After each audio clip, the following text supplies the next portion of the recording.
ये इंग्लिस्तान से सवाल आया है और वो ये है कि ये बात समझी जा सकती है कि डिटेरेंट के तौर पर किसी मुल्क का हक ज़रूर होना चाहिए कि वो न्यूक्लियर हथियार अपने पास रखें।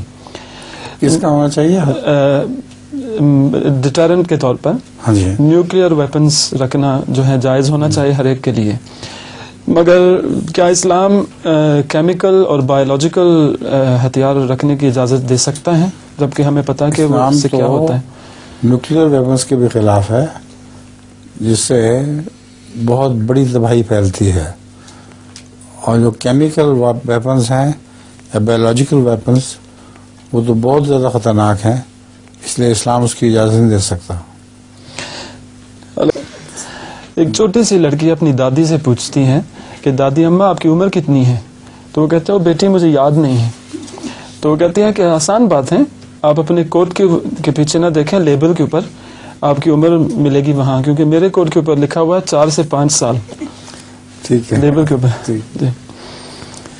अच्छा, हाथी वाला सुनाई देता हूँ आपको। अब एक हाथी बांध था, एक चिड़ियाघर में एक आदमी ने देखा कि वो बहुत रो रहा था और बहुत बेचारा वावेला कर रहा था।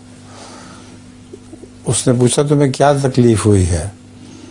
उसने बताया कि जो बड़ा हाथी था ना यहाँ, बहुत बड़ा, वो कल मर गया है, इसलिए मैं रो रहा हूँ।